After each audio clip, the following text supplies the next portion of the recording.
My name is Zachary Engel. I'm the chef de cuisine at Shaya restaurant here in New Orleans, Louisiana. Originally I'm from Orlando, Florida. My parents are still there. Yeah, I grew up mostly in Orlando, a little bit in Jackson, Mississippi, and a little bit in Ohio. My dad's a rabbi, and so we moved a little bit, just kind of lived all over the South, really. My mom does not really enjoy cooking, except during Jewish holidays occasionally, but nothing really.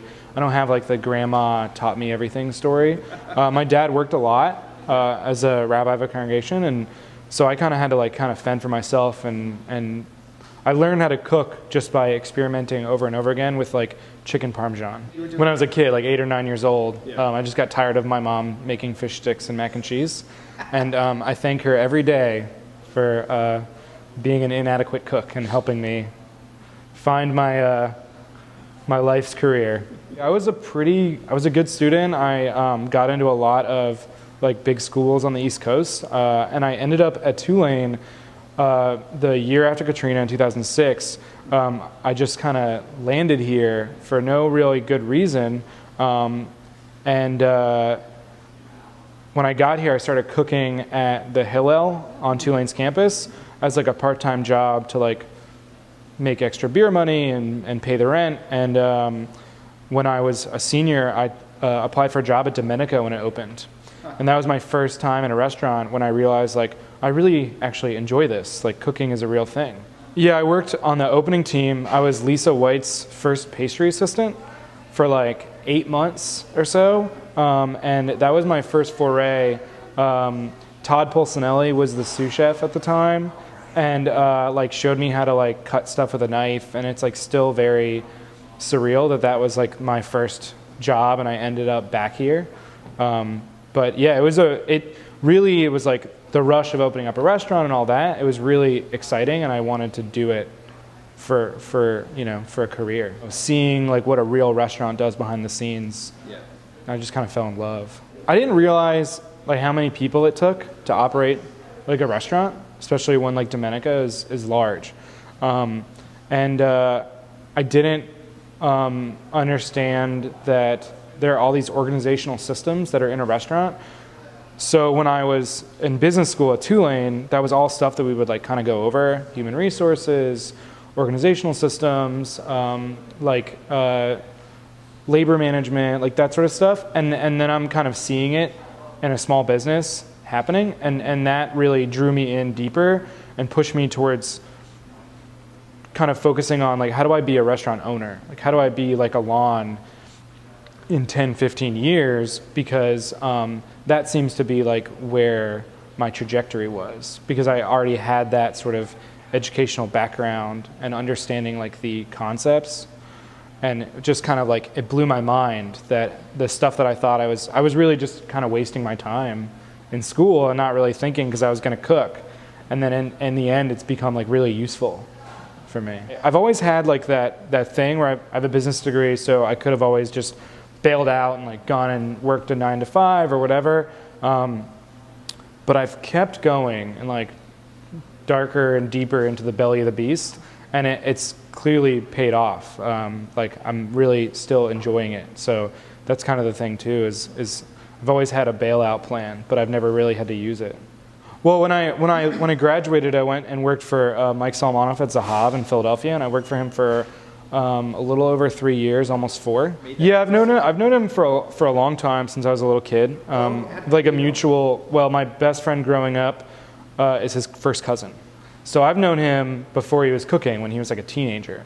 I used to see him all the time, and so I had gone to Zahav for a summer for like a few days, for like a week, and like checked out the kitchen, and I was like, this seems right. Like Israeli food makes sense for me and like who I am, and I should just kind of pursue that. And Mike just told me to come as soon as I graduated, and I was up there working for him, and I really learned a lot about just the ingredients and the classic dishes, and like cooking over charcoal and cooking in a wood fire oven to make bread, and like just the very foundation. And then from there it was like he has this like very gravitational personality, and he makes you want to cook that food, even if you have no tie to it.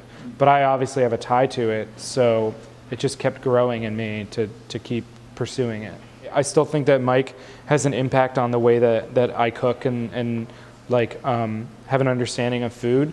But at this point, the cooking element of it, that's kind of like a progression as a chef. You like push yourself to do more and be creative. And I have a strong mentor in Alon. And Alon is my mentor. Like he not only, we collaborate on food and cooking the food and dishes and the ideas, but more or less he is a mentor and like teaching me to be like a better chef and a better leader and like a master of hospitality and like pushing me towards growing into being a business owner. And that's more or less what I get out of him now, that I'm actually glad, because the food stuff's gonna happen. We have like an incredible team around us of sous chefs and cooks who are like invested in what we're doing. So I don't have to worry that much about the food being good. You know, we'll come up with stuff and we'll research and test things, and that's the easy part. Because we love to cook it, so it's gonna taste good. It's more or less me growing as like a chef. And so I get so much out of Alon every day, and he's just very giving. As a manager, as a leader, as like a person that like can rally a community around them, you know, like that's a skill set that like the best chefs have. The Michael Anthonys, you know, the Thomas Kellers, those guys have like, they can get a community around them to like rally behind a cause and like commit to excellence in their restaurants and like in the area surrounding them. And like he's got that, and he's kind of showing me how to do it. It's like really, I'm very lucky to be in the situation that I'm in. I left Zahav. I was like, Mike, I'm going to go to Israel and cook somewhere. He set it up for me. He told me if I didn't come back, he would find me and bring me back. So I went back to Philly and worked for him for a little bit longer, and then moved to California and worked for a little one-star restaurant in northern Sonoma called Madrona Manor. My wife and I, we were dating at the time, and we moved out there just kind of on a whim. It was beautiful. It was a great restaurant to work at, but it was really expensive. So, and we're all our family's on the East Coast. So that we were only out there for like 2 years.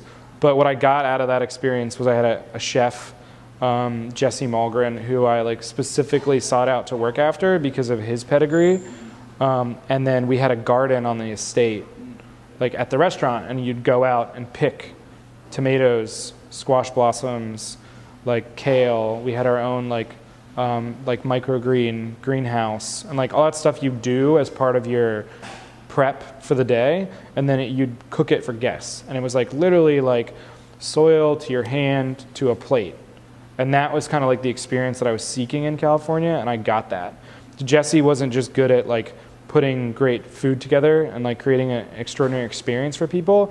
He also like was so familiar after 10 years at that restaurant of like when is the optimal time for asparagus.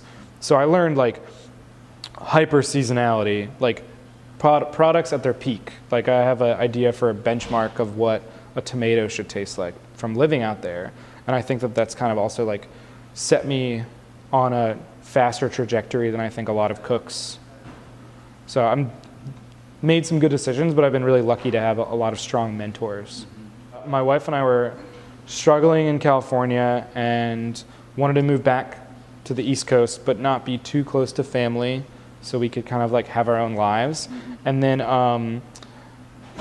I decided on New Orleans. I still had some friends down here. I knew that the town, the restaurant scene seemed to be like easy enough, and I was like, I'm gonna open an Israeli restaurant, and I'm gonna do it before Alon Shaya does. And it's like a very funny conversation that he and I have now, where I'm like, remember that time that you opened the Israeli restaurant before me? And then he's like, yeah, but we did it together. And it's like, yeah, we did. Like, it's a very crazy coincidence. I moved back. I was, Sue Zemenik took me in at Gotros for like 3 months. And then you did the press release for Shaya. Yeah. And like a day later, Alon called me asking me to come be a sous chef. And for a day, I was like really upset. I was like, he's gonna do it before I am. It's so frustrating. But I was like 25, 26. I was 25, and I was 26.